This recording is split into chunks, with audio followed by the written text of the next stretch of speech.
Hi everyone, and welcome back to the Project Flux podcast.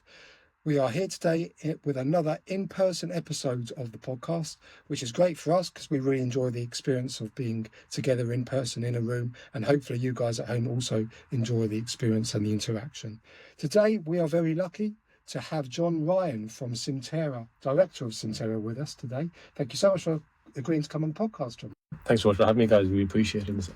Excellent. Really looking forward to the chat. You're one of the people that has been recommended to us a number of times, not least by Del Foong, who we've had on the show before. So it's really good to follow up on that and get your thoughts on a number of things. And before that, just want to say hello to Yoshi as well. How are you? Well, mate, we're in a tight space, but the lighting's pretty good. I like it. Yeah. The newly 30-year-old Yoshi as well. 30-year-old, yeah. I've left my 20s behind me now. I would say welcome to 30s, but I'm no longer there. So. Well, hopefully I should get a bit more full of wisdom, right? I'm hoping, but I'm not sure when it kicks in.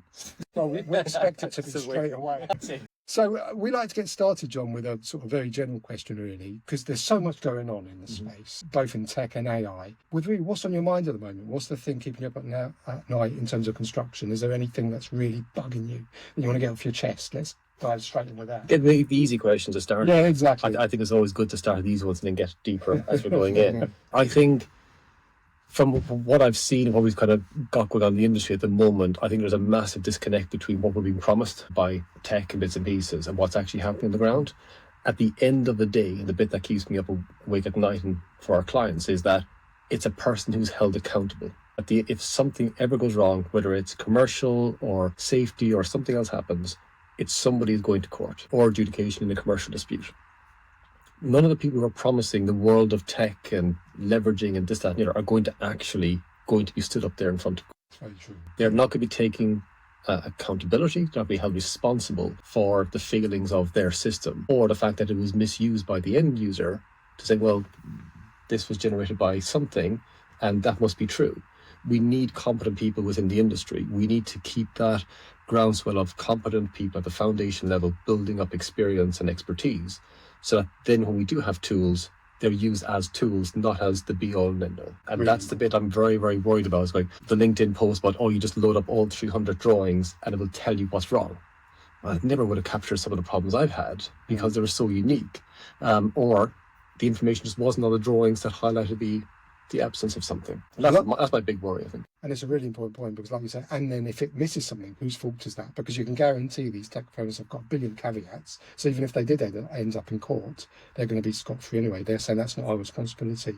So it's a very important point. It feels to me like we're starting to hand off a lot of responsibility to the tech companies because it's an easy win, not really thinking through the consequences. Yeah. I think we got the leading point of like the automated cars. And so they're now seen as being that kind of, that balloon thing of if there's three people have to get off the balloon if we're all to live, that scenario, there's a name for it. But that scenario is very much down to, do you hit the old lady or the person with the pram on the automated car, or do you kill the occupants of the car? Talk about getting deep early. We'll go straight in there. So we end up having the car companies are having to deal with that ethical decision making as to what is the least amount of damage and who then is responsible for that being caused. So we got that in construction where we're using AI generated BIM models and all the other bits and pieces, and we're using that to do stuff for us or make decisions or spot safety. Who's going to court and ultimately who's going to jail for that? And that's the bit that is very much a key concern for me, that the car industry is thankfully leading, but we don't seem to have picked that up really in kind of construction space at the moment. Why do you think that is? That we haven't picked it up yet. Yeah. We haven't had the court cases. Cars will be manufactured and they'll hit somebody quickly. Construction, the issues are going to be a lot longer. So if you think about like, we've got the Grenfell issue, the failures, and when it actually went on fire. The failures happened many years before the fire happened. It's just that the fire was at different time. And then that led to the Building Safety Act, which then required an accountable person to be accountable for the safety of the building and understand the total risks. So we end up having a much longer time frame that the design phase, the construction phase, it then goes into use, and then, if the fire happened on it.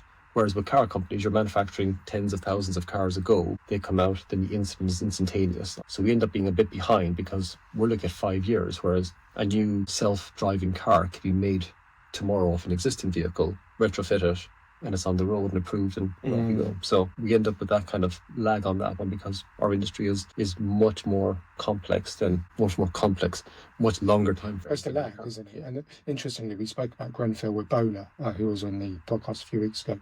But he was saying, well, we knew the industry was broken, but until something happens, like you say, the court case, it won't bring it into people just sort of sweep it under the carpet. There's a little bit of that coming on as well, I think.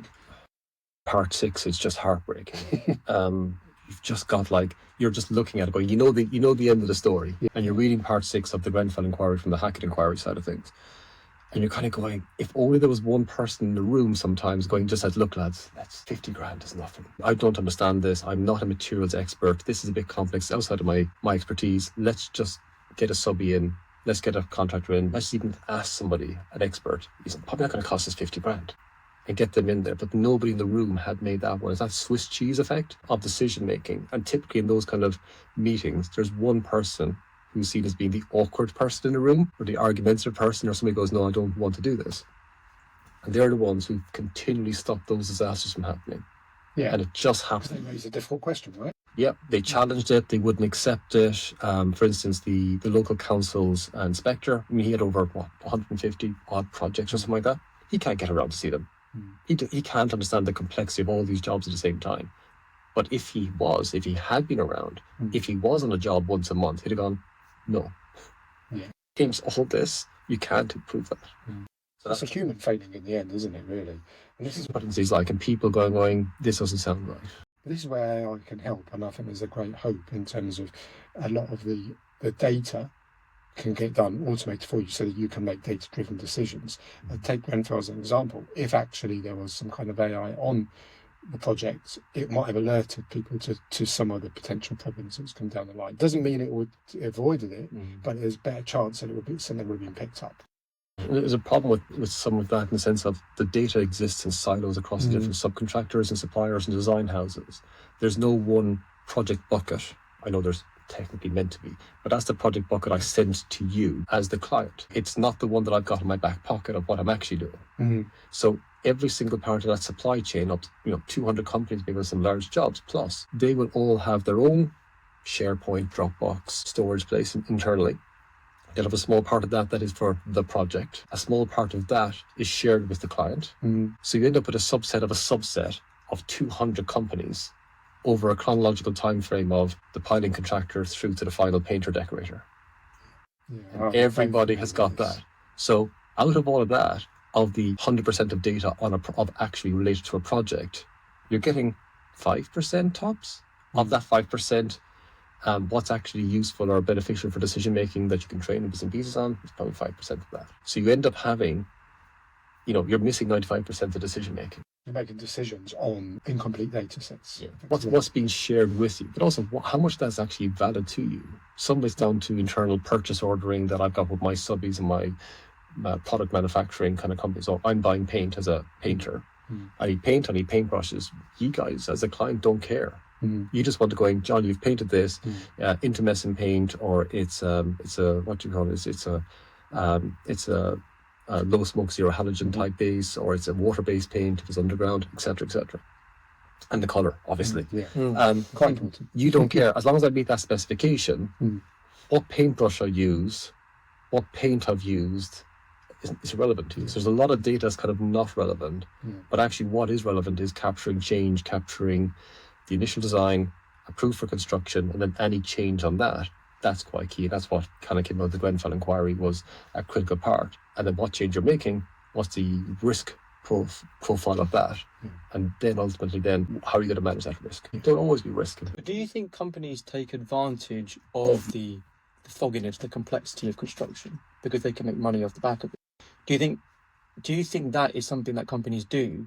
And if they do that, do you think that's why they will reduce they will fight against the adoption of AI? I think ultimately every single company is there to make profit.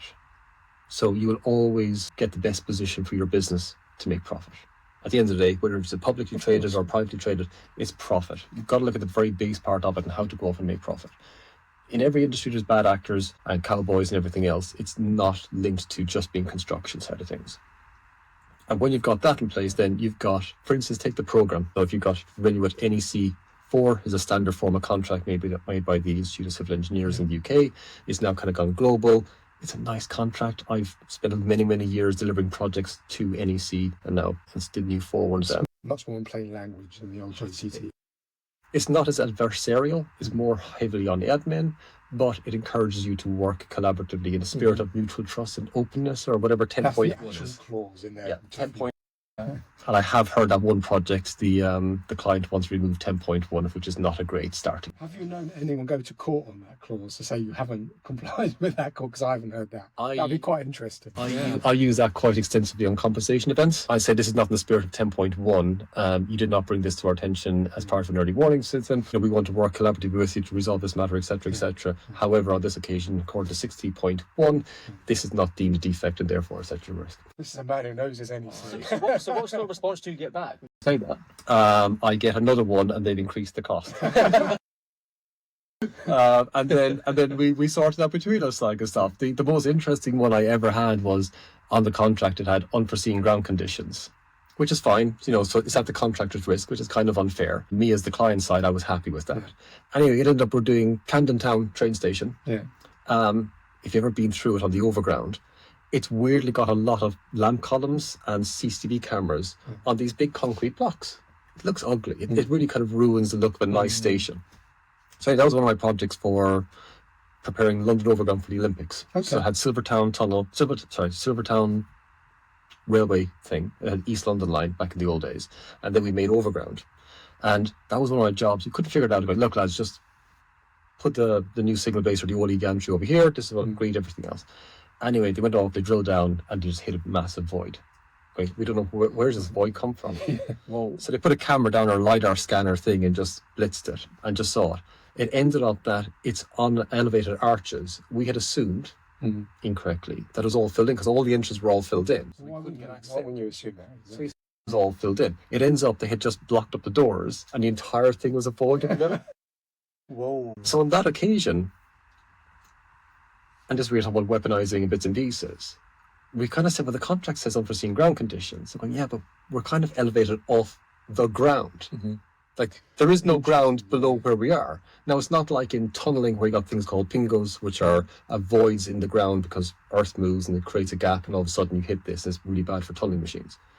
But you've ended up having this kind of going, how do we work together to actually fix this? And we did. We worked it out with the contract at the time. We agreed that there was a cost involved, there was a variation, even though contractually to the letter it wasn't, but it was actually because it wasn't a ground condition, because it was off the ground. I do like that argument, I've got to say. Yeah. So technically I couldn't be right to stand up to that one. But if you've got people who then stand that way, you have to protect yourself as a contractor. The margins are so tight that you cannot afford to not be protective. So it's quite adversarial, quite a lot of conflict, a lot of bits and pieces. But if you come to it in the spirit of 10.1, and you're kind of going, look, this is a silly problem. We've never come up with this before. Let's just work this out, and we'll pay you guys, because you want to make sure that everybody goes home safely, makes a profit. And ideally, in my side of things, I always like having people being proud of the project they've worked on. And going, you interview somebody 10 years later, and they're still talking about this project from 10, 15 years ago. And funny enough, if I look back on my career, it was the projects with NEC that I had that feeling for. I did a lot of work at Imperial College where they used the NEC, and it was the problems were dealt with in exactly the manner you talked about, getting around the table, using the early warning system in the manner that it was intended, and not being silly, and coming to a conclusion with it. And the final point is you've got a building that everyone's proud of, which is amazing. You're obviously a man who knows his construction, and it kind of brings me nicely on to my next question, which is, a lot of you've gone into the kind of tech side of things now, but do you ever feel like these tools are often built by people who've never even stepped foot on the site? Yeah, it's quite frustrating. Well, it's the reason why I ended up leaving a good job on Tideway Super Sewer to go into this, because the tools just were not built for users on the ground. There were software companies. If you look at all the big multi-billion-dollar construction tech software out there, pretty much every single one of them was started by somebody with limited or no construction experience. And they worked on the side of it, but they never actually were involved in design, delivery, operation side of things. So you end up with they're kind of second guessing what the industry might want. They're kind of have got a solution looking for a problem. And we've seen that in blockchain was tried to be used in construction. It'll solve our supply chain issues. It'll solve the whole root cause and bits and pieces and materials, sign off. I still think there's something there with blockchain. It was just a bit early. But it's all perspective, right? It's all perspective. You're trying to solve a problem from your perspective, but if you're not on site, you don't have the same perspective as those who are. And there seems to be a clear distinction between those who are on site and those who are off site. So my question to you is then, why do you think that people on site don't care about BIM and any value to building? That's a big statement. I know, but it's, a bricklayer will do what, 500 odd bricks a day? AI is not going to change that. BIM is not going to change that. The digital twin, putting him with a HoloLens hard hat on with the thing to show where the next brick is going to go adds no value onto it. A lot of it is very much done in the design development, clash detection, all that side of things, the phasing of the works, the 4D modeling, all of that. Very, very good, and it can help identify some weird and quirky little bits and pieces you got going on. I definitely know there's one project I was working on, high rise in South London, where we had a big design meeting, 30 of us in there, and I'm just at the start I was just flicking down through the drawings. So sometimes it's nice to have the drawings physical, paper, laid out, A0s, flicking down through them. And just because I was flicking quickly through the pictures, I was just bored, I suppose, I saw the staircase moved.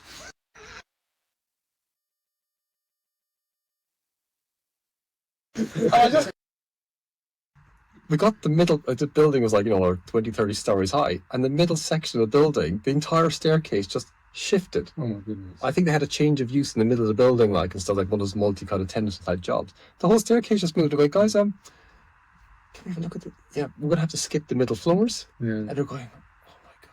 And because, there's some really good tools out there that kind of regenerate layouts of, I want a 2-story, 3-story, or car park one. I've seen a very good example of that one, or real estate. There's all good solutions in the flooring layout side of things. So it'll generate, I want 6 meeting rooms, 20 toilets, 4 open space, whatever it is.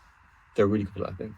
And this thing is going, no, somebody has to go back by hand, move the staircase. You can imagine that then completely shifts. Everything has to move. massive contingencies? So, okay. It's great for that side of things, but when you get to site and delivery, it's not adding, because you've gone from a very small team that's delivering design to hundreds of people on site. So you got 20 to 50 people are doing design stage, hundreds are delivering. So you have a huge supply chain. So, but what about in 2 years? Let's say 2 to 5 years when we start to get physical AI, robots on site. Do you think the dynamic then changes?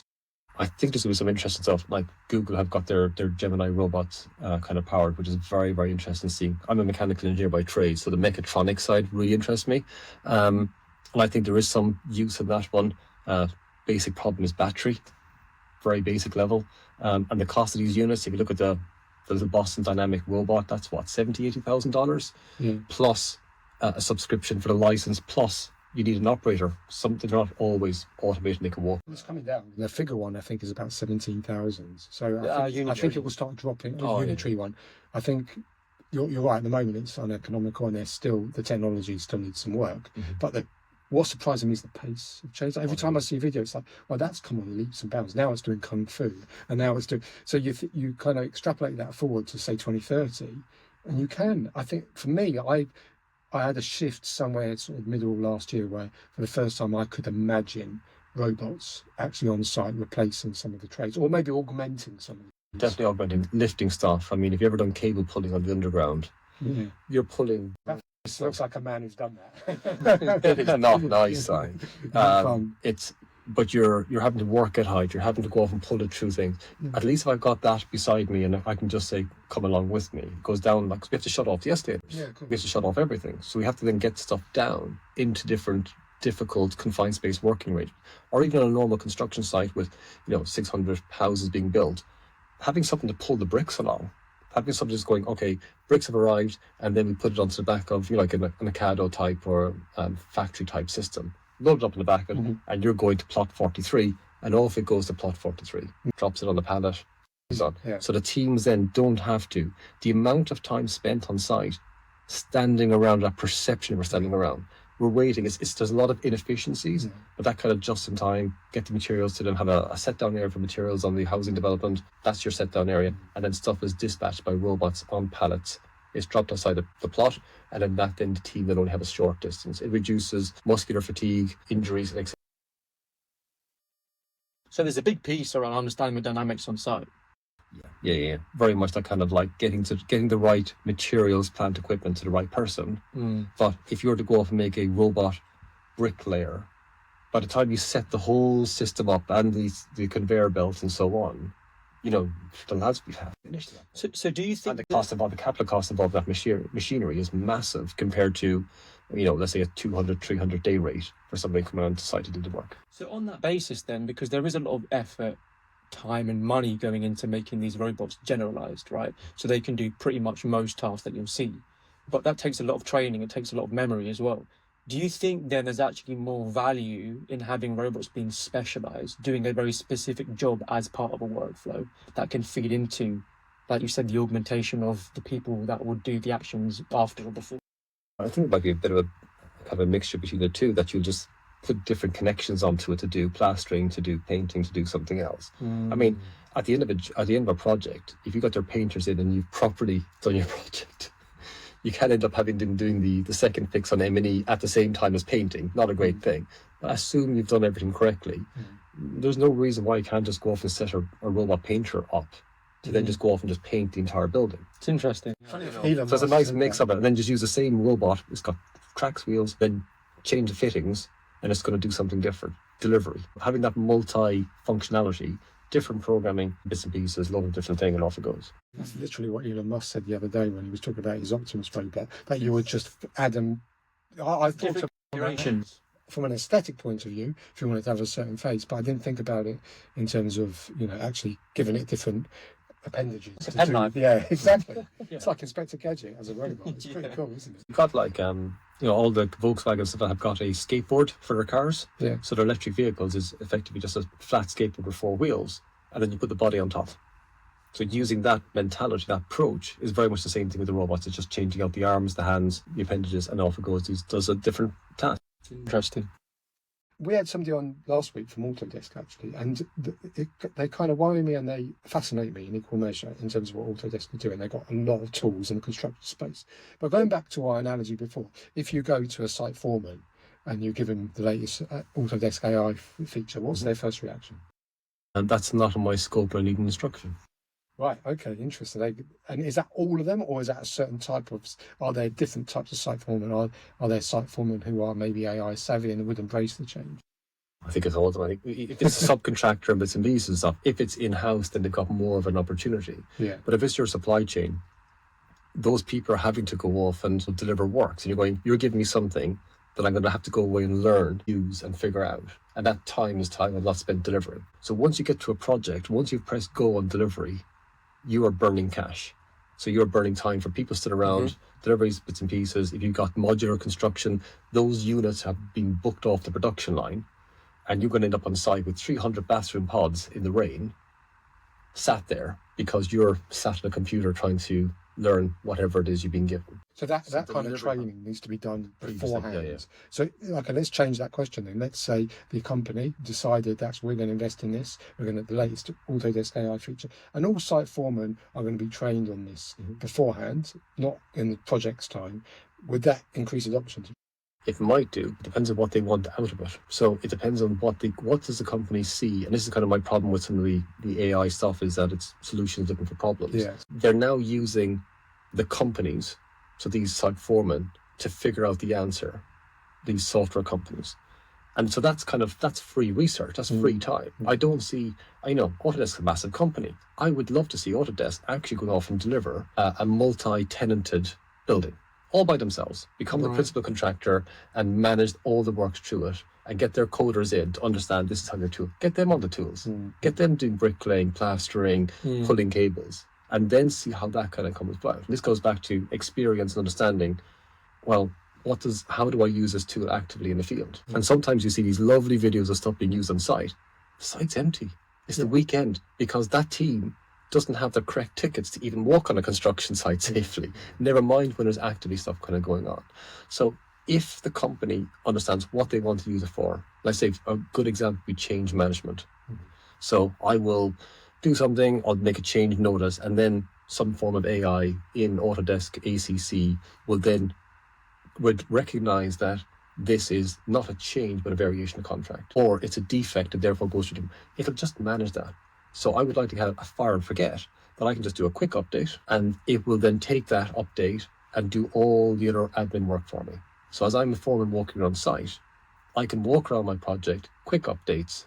I don't have to go back then to take out the laptop, to log in the evening, or you've got the lads working the vans on the way home on the side of the road or subway, or motorway stations, and they're doing their update, because if I don't do the update by 9 o'clock tonight, I'm in trouble. So it's taken away that friction, isn't it? Yeah. It's what we call the grunt work. The great promise, at least I look at AI adoption in stages. The first stage is take away the grunt work so people can add more value. Obviously, there's other stages that will come as we become more and more reliant on AI, but you've got to take it in stages. And the whole reason we started this podcast really was just to make people aware of things out there, because a lot of the time it's just an awareness thing. I mean, it's probably a good time for you to tell us a little bit about SymTerra and what SymTerra does in terms of helping some of this work. So, yeah, of course. No more problems, just use SymTerra. And you've been on site. Yeah. So if, for those who've never been on site, who are listening in bits and pieces, that you've got 5 points of PPE typically on a project. Mm-hmm. You've got big heavy boots on, you've got high-vis trousers, jacket, everything else, hard hat, gloves, glasses. You're already loaded up with a lot of stuff. On top of, if you're actually doing some work, you've got tools and bits and pieces doing that. The last thing you need is extra tech and extra solutions and everything hanging off you, and that HoloLens thing looks great, but it's a lot of, practical. 10 hours, 12 hours of that in your head, it's a problem. So we very much kind of have a bottom-up solution for site communication. It's a data pipeline. It allows you to connect your workforce to whatever you need it to go into. So whether you need to go into, like we got integration with Autodesk, as you mentioned them, like ACC, you do a quick update so the subcontractors on a project can all use SymTerra. Very simple, easy to use app, designed for the teams on the ground. They can do a quick update, do a site progress report, and that goes into ACC. It also goes into the subcontractors bucket. Yeah. It also goes back into SharePoint if you want to go into SharePoint. So all of that hard work is just lifted. It's just an app on their phone, right? Yeah, very simple. Yeah. You can use it on a tablet, but tablets we don't recommend because they're too large on site, and we've never kind of liked the idea of using them. So I was working on projects, you've got hacky staircase and you're doing 10, 15 floors of climbing. Stuff gets dropped. Yes. So that shows you that connection you have with your time on site, because you've kind of factored in the human factors element around, an iPad's too big, it's not going to be conducive, or a certain camera, like the HoloLens, could be too heavy, for instance. So you have factored all that in. We had a question, and it was a devil's advocate question, and it's one that we ask a lot of people, but actually speaking to you in this conversation, I feel it reflected back on me in the question, because the question was, is it fair to blame tech when the industry itself resists change? Now I'm kind of siding in the fact that we haven't been on the site. We haven't seen how people are working with these technologies, how it can be laboursome. You've got to think about all this valuable equipment you've got to bring. Ethical issues. But what is your opinion now on that question? How would you answer that? Is it fair to blame tech, despite the industry resisting? It goes back to the very basic thing of profitability. If I can get away with a substandard product at elevated prices and make a profit margin, I'm delighted with myself. So if I can always sell that, and there's this perception that clients are locked into behemoth, ERP type systems, and we can never move away from this, that, and the other. Mm-hmm. And in fairness, there are some systems where, let's say in the CAD world, I am an expert in, so I'm a mechanical engineer, so I did SolidWorks and Solid Edge and Pro Engineer.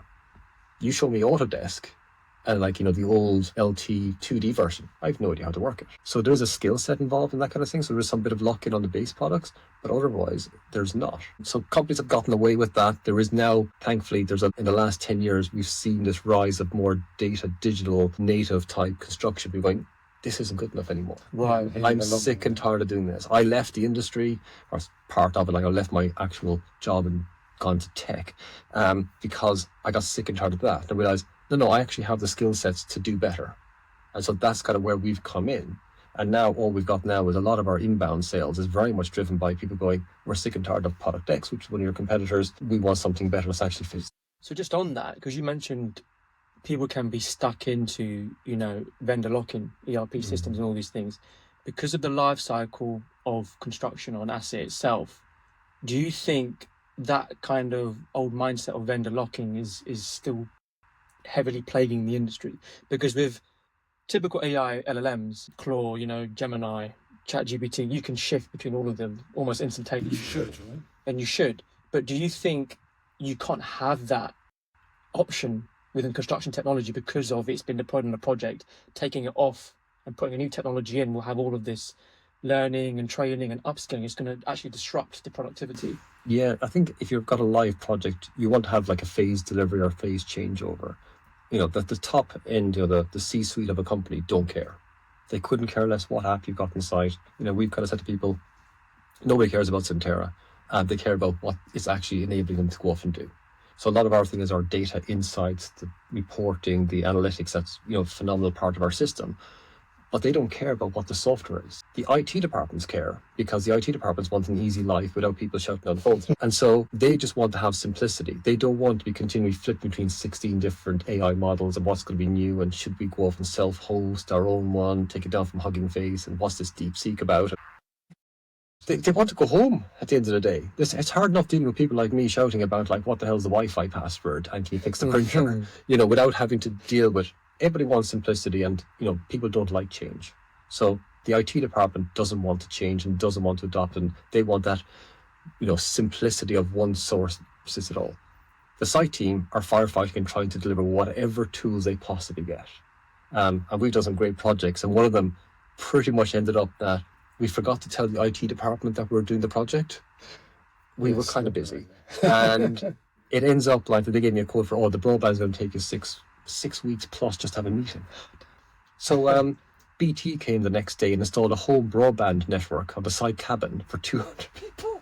How did it work? I bet it was all right. Well, I just plugged out all of the big box in the server room and plugged in this small little BT router into the corner, and everybody had internet. It works. Goes to show sometimes overkill. Oh yeah, when we did, thankfully we weren't. There's no Zoom or Teams calls at the time, but it was very much down to it worked, but it's quick and easy, and it's down to we need to understand what do we need to enable our teams to deliver projects better, faster, more successfully. But do you think that Complete retrofit. that strive for simplicity is why they turn to things like WhatsApp? It's the fastest, quickest, easiest way to go off and communicate. I'm not interested in doing 16-factor authentication, adding a subcontractor to a system that takes 5 weeks, because the IT department need to go through 16 pieces of paper. Now, we designed our system, you can add subbies for free.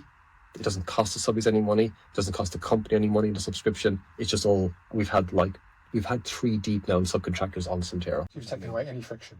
Zero friction. Yeah, and that's why things like WhatsApp, still paper, emails, those are still winning on site in they're 2025, because even though there's much better solutions out there in technically and AI solutions, those things provide zero friction. And it sounds like that's what you're trying to do with SymTerra as well. We do kind of say we're like WhatsApp for construction, replacing that. And there are companies out there who are doing WhatsApp for construction, but they're doing a chat function. And it's kind of like we've added a little bit of extra friction. We've got reporting in there, and it allows a couple of other things, because we know and this is going back to people who don't come from the industry. Yeah, we want to replace WhatsApp. It's 90% of communication, all that kind of stuff on this thing. But in 3 months' time, 6 years' time, where's that data and how do I finally use it? And even with the power of AI, the conversations are so... If you imagine putting AI in your family chat group, it's kind of going, you're all dysfunctional, that's the end of it. It's a bit like Chinese whispers, right? You don't actually get to the source of the information. You get what an AI thinks it's seeing, and it might not always grab the whole context, so it can mislead. It's like a fogginess of abstraction. I've always said this with software itself, because you're taking the source of information, you're slightly doing some changes to it, and you're getting new information of what that initially thought of that information. Yeah, and you're bringing it down to the lowest common denominator. Yeah. I found that with the new Notebook LM feature, with the mind map feature. It's very good, but actually sometimes it creates too much of an abstraction. You're like, actually, that's not what it's about at all. And so that is a danger that we all have to be aware of. And that's why I think it's really interesting, you coming from construction, obviously somebody who deeply understands construction like myself, versus people who are on the tech side. I don't think they always understand how weird construction is. Well, this is like me. I'm not from construction. And I've had to explain to you. Yeah. A lot of the time you've gone, what? Well, this is why the conversation today has made me realise, like, the devil's advocate question really is the other way around. I do actually think there is some blame on the tech, because, like you said, we're trying to find problems to match our solutions. Yeah, and it comes in like that. You're selling this dream, the C-suite going, oh my God, this is amazing. Right, there's a project not very far from here. And we had a meeting with them. So we're a local company. Half the founding team is female. We're local, UK based company, tech company, innovation. We tick a lot of boxes that they could have used, and just done a trial or a pilot, nothing. And instead, a couple of weeks later, we saw they had a robot dog in the tunnel, and saying, "Oh look, got a robot dog! It's winging against the concrete." And you're kind of going, "But we're 200 meters from you guys, you know." And it's very disappointing to see like that.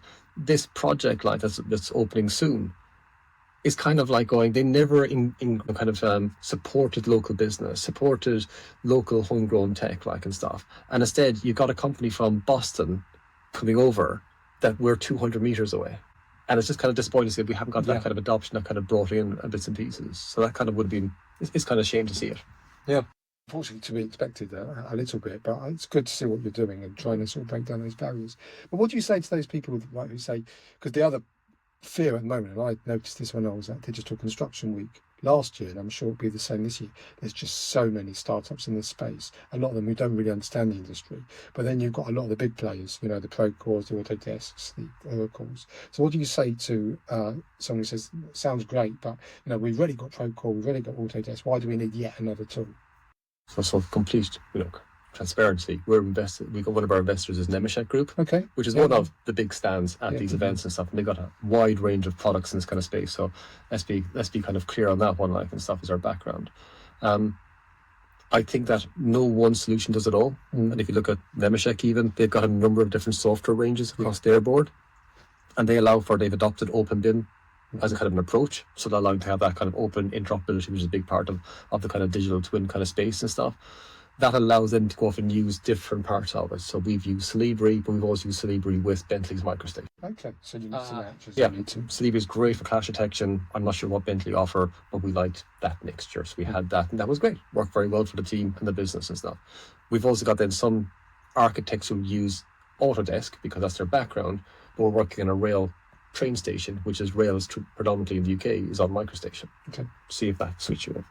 So you don't want to get that kind of lock-in. And there is that approach that there seems to be this massive lock-in approach by some of the larger players. It's not liked. So I end up paying a lot of money for a product that I'm broadly not using. So I'm paying for the whole thing and not getting the... And so, you've got, and I think, Microsoft have been having issues around the fact that they've bundled Teams in with their Office 365 thing. So you've got Office 365, and you've got all of the Excel and Word and PowerPoint that we all know and love. And love is a very difficult word to say with those solutions, but yeah, I get your point. And then you end up then with all these extras added on. You got Power Automators in there, which it's kind of like Zapier or other kind of automated type tools. Which are products. It's locked in. But if I adopted the independent standalone one, I can connect that to wherever I want. Yeah. So this is kind of where you should use the right tool for the job. And in construction, if you look at the back of a white van, there is lots of tools, and there's not all the same color for the manufacturer. It's not all healthy everything down to the screws. You use the tool that's best for the job. And that's interesting. I think that's where we're going with a lot of these AI tools, as you touched on. Whereas previously you had to spend a lot of money to sort of lock into a particular vendor. Now it's a lot of them are free or very, very cheap, $20 a month. So you can afford to have these tools as literally tools in your toolbox. And I think interestingly about this interconnectivity, obviously we've been relying quite a lot on APIs over the course of the last few years, which they've served the purpose, but they can do their job. Are you familiar with this new protocol? It's this MCP protocol that's coming out, which is basically acting like a USB for AI tools to be able to go into any piece of software. And I think that's a big game changer, like the ability for this new protocol to be able to kind of connect to as many tools as possible. I think that might be something quite interesting coming up. What do you think? I think it'd be very useful, but there's a big problem where the project doesn't get set up as having its own data bucket or data lake side of things and solution. And then no subby is going to sign up to allowing you to connect this random thing to their business and suck all their data out. Then you'll actually know what my profit margins are as opposed to what I've told you in the meeting. So we're very, very protective about that part of information and that kind of stuff. I mean, if you look at even a schedule for a large project, would have 200 subcontractors or something. There's 3 projects. There's each one of these, including the principal contractor and the client, each one has got 3 programs it works. There is the official one that everybody knows what we're trying to. I'm assuming it's a cost-loaded program and full labor, the utopia of it that I've yet to see properly working and full earned value and everything, and nobody has ever baselined. It's like an idyllic project like this stuff. Clause 31 and 32 were all accepted for the entire thing, but you end up having the one that's the official one. Then you have the one that's internal in our business that we're kind of targeting. That look, I've told the rest of the team, supply chain, this is our target. Which is accelerated. It is mostly, but sometimes I've seen it that has also got the variance, but we're trying to figure out how we can claim the prolongation from the client. And until we figure that out, we don't tell them. But until I've got a good reason, and some people have used COVID as a reason of, oh look, we lost 3 months because of COVID. Actually, you didn't. You'd lost the 3 months before COVID. It's just good, and people kind of, let it happen, and just kind of goodwill. It's always good to have an opportunity, isn't it? And the third program then is the PM's aspiration. And that's the one that you keep secret on your desktop, on your computer, going, I think I can hit this. And that's the one that you're kind of going, that's the real truth. That's the one that's that's the one to keep up and down, going, okay, this is actually my critical path. Whatever the P6 program says and whatever the modeling does, and I can change the terms and make it generically sounding thing 4 weeks, hide it. But actually that thing is, we have no design, there is no delivery, like Transformers, for instance, with the Heathrow kind of shutdown, this in 2025. That's kind of like, we can't get the. It makes the deployment of AI very, very difficult because the AI relies on truth. So if there's 3 versions of the truth. You can't. And if you're lying, I'm going to lie as an AI, and that means everybody is lying to each other. And that means we go back to pen and paper with a whiteboard in the office and going, right, let's draw this out. We need, and what was brilliant on the Olympics is we'd already kind of sold the tickets for 2012. Yeah. That's just a door locking here with the interlock. Got to start the Olympics in 2012. Right, let's work back. Where are we now? It's 2008, 2009 when I started on the railway jobs. Everybody else is going, that's the end date. That's not moving. Yeah. And those projects are great. Whereas things, other jobs, they can drift, but the impact is, it didn't open, but the world's continued. Yeah, well, the Olympics it has to. It's very embarrassing. Which is Ben Flubier's, if you look at his report, where he looked at 15,000 projects, it was the Olympic Games that always finish on time. They also, by the way, massively over budget because they have to finish on time. So there's a knock-on effect. But is that been the true cost of a project, that people just, we do ignore the true cost of a project? Of course. But do you then, so that's what I kind of call the shadow systems, right? Do you think AI, digital data, or other new technologies which look to bring out those intangibles, do you think it can actually bring out the data from these shadow systems, or do you think it will never happen? It's a legal issue straight away. It's a compliance issue. It's got GDPR. It's you're effectively getting your entire supply chain. For instance, you've got a job and Gleeds are advising on the QSing side, and you've got a design house, I say Atkins or Arab, some of the large names doing that one, ACOM are kind of in there. Then you've got somebody else doing principal contractor. You're doing with multinational companies. How do you sliver off that bit of data into it, that all the project data exists here, but actually, that's the project data, but here's the company's global strategy, which doesn't align with this, or our costing plan, or our actual profit margins. So you just end up pushing that shadow data further back from where it should be. If you look at the banking industry, that's one of the highest ones that would have the best compliance, but their world is much simpler. It's moving money. Insurance is another good example. It's very administrative. And I think that's why AI will have more of an impact on the consultancy side and probably the design side than what actually happens on the site. Although I do look at, I kind of flip between my two kind of points of view. You've outlined the big problem with the industry, which we've known about for a long time. And there is a chance that somebody will come in and look at that problem and find a genuine solution, maybe using AI, maybe not. That would totally turn the world upside down. Now, I can't see where that's coming from right at this moment in time, but given the advent and how fast robotics, quantum, AI, everything else, agents are moving, I kind of think to myself, it would be crazy if, in 5 years' time, we're not sitting there saying something fundamental has changed. I mean, we very much believe the tier ones today are not going to be around in 10 years' time. We think there's a bunch of tier 2, tier 3s that are becoming tech savvy, digital first. Some of them have inherited the business from their parents, and so they're the ones that are kind of going, I'm not interested in this bricklaying anymore. Can we do something different? Because I want something a bit more exciting. The business is stable, we're profitable, it's a good family-run business, but actually I'm hungry for doing something more. You've got a mission. Yeah. I think that's the important thing when you've got somebody who understands tech and understands the domain and has a mission. They're dangerous, like. They're dangerous, yeah. Fun, like. Sounds like you got one of those. So I'm actually here to pitch for the new business idea. I just need a quick 2 billion. And so if there's anybody listening that has spare 2 billion, so yeah, this is the second hour of the podcast. There's a company called Katira from America. They've gone bust. They completely made a mess of the whole thing. There's going to be Katira 2.0, and they're going to take all the best of Katira and not the mistakes. And they were a fully vertically integrated company. They just went mental. They did everything, all the way down to the furniture being 3D printed. And it just went too far. I mean, they were hiring, I think, like hundreds of engineers a week in the States. I mean, you can't onboard that level of engineers.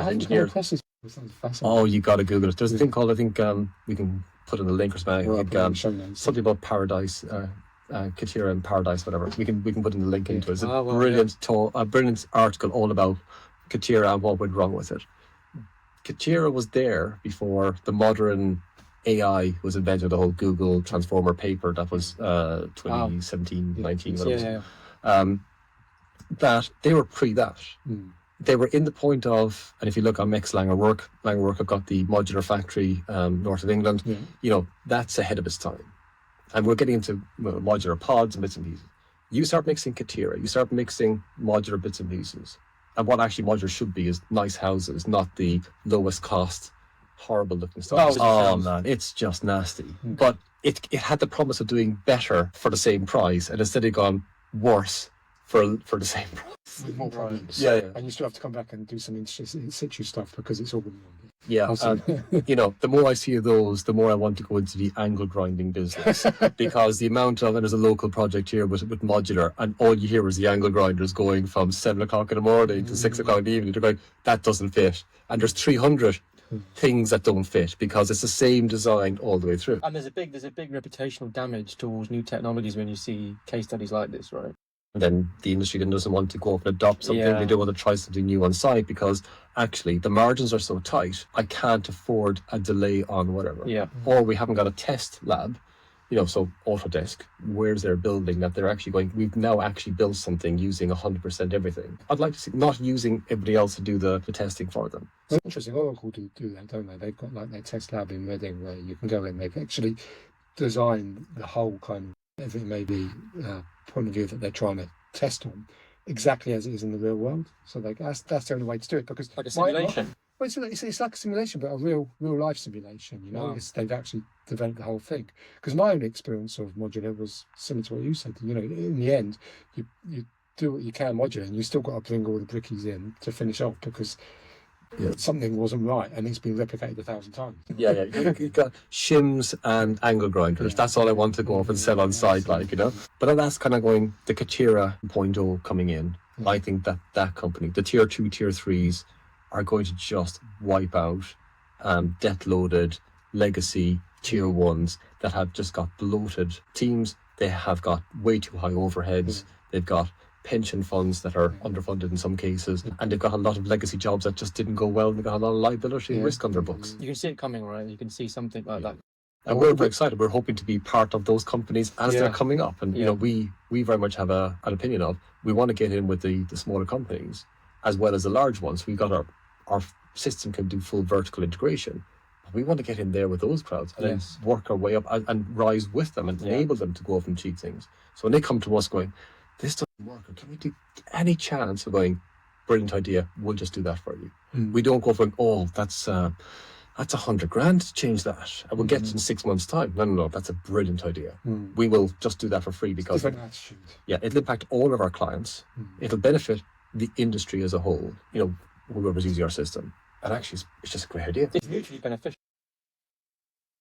John, we've covered an awful lot, really. I can't believe we've been talking for nearly an hour. I've got one more question for you before we wrap up, if that's okay. Just, what's one unpopular opinion you hold about the future of construction? Because there's a lot of kind of people, everyone's got an opinion, but often it's kind of the popular opinion. I'd like to hear if there's something that you've got which is slightly contrary. Outside the one I have about BIM is dead. Well, that was a good one. But funny enough, quite a few people agree with that. So it's something even more. It's kind of come on a bit more, I think. Like, I think it's just to cover that one. It's lost its way into people are worried about ontology and other big words that I can't spell, as opposed to how does this actually deliver work? And that's, I think BIM can do so much and be so powerful, but the current state is it's just not there. So besides that one, innovation teams, sadly, it has to, they have to go. Innovation teams where though? Everywhere. Just they're under-resourced, they have no money, they have no say in how a business is run, they've got the art of the possible, they're not fully able to engage with the site teams. The site teams and them are different, so they work in head office and they go to nice talks and so on. And the site teams are delivery. What's the alternative though? Enabling the site teams, enable people to be successful, give them the time to going, I think I'd like to go and do this. Skilling, but also giving them a delegated authority going, look lads, if you want to try something, pick a number, 50 grand a year, your project can spend at the company's expense, not the client's. Because what you don't want to do is put, because that's QSing, the last week, like, R&D for our business. Yeah, okay. 50 grand to give, yeah. I've seen one like where going, Chris, birthday cards for the team for 20 quid. It's not my birthday. You're not getting that.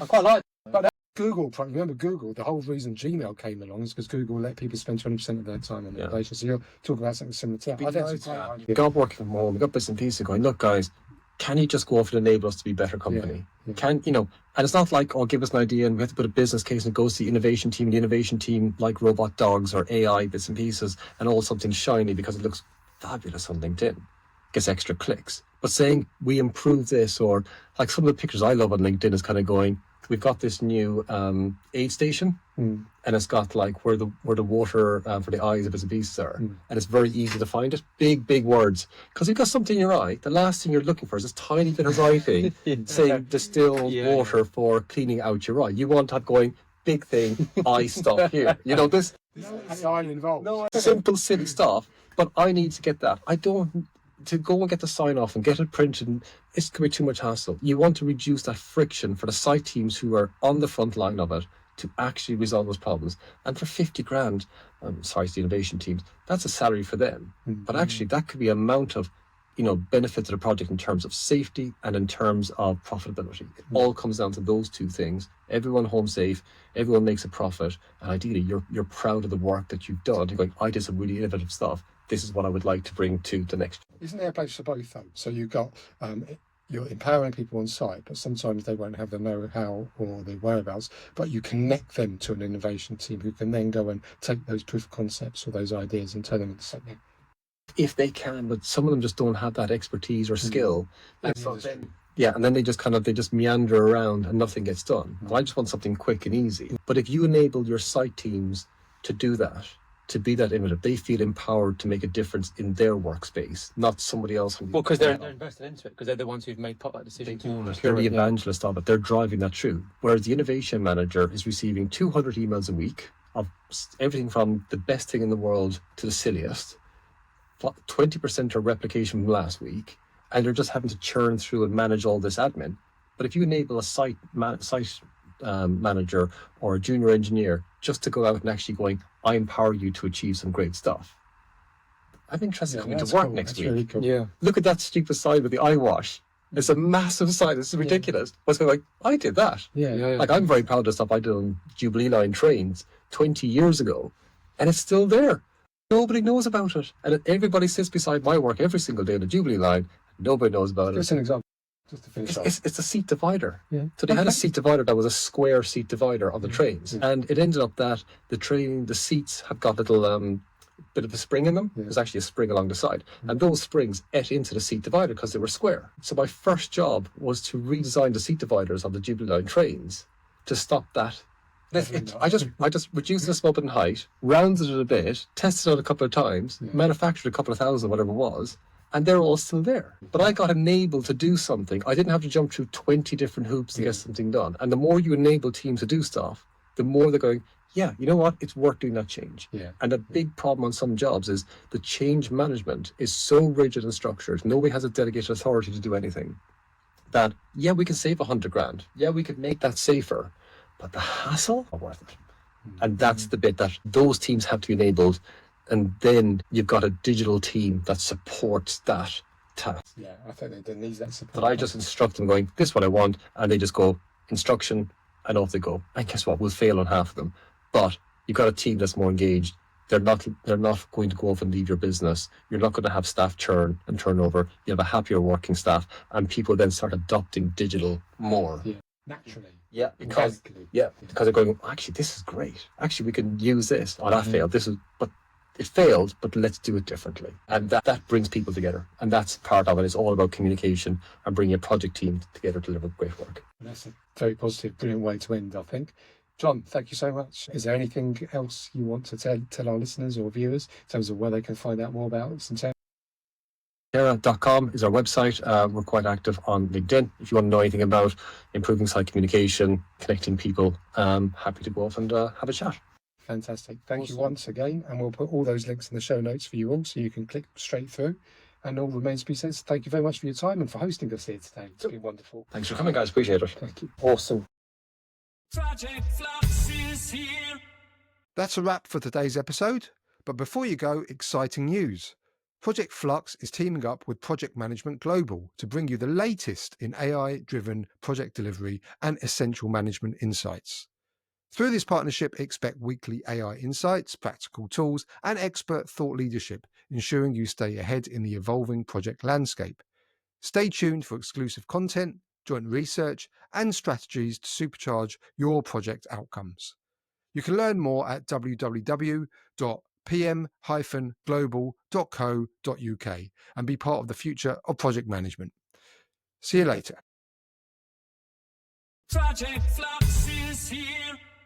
Just want to give a big shout out to our sponsors, Construct AI. For anyone interested in looking at Construct AI, the link's in our show notes. There's a free tier that you can play around with. Yoshi and I have been using it for a good year since it was originally launched, and we get a huge amount of value out of it. So I thoroughly encourage everyone to go onto the Construct AI site and have a play around. Cool. And guys, before we sign off, please don't forget to share, follow, and like all of our stuff. So that helps us to engage with you and understand a bit more about what you want so we can bring it to your doorstep as early as possible. See you later, everyone.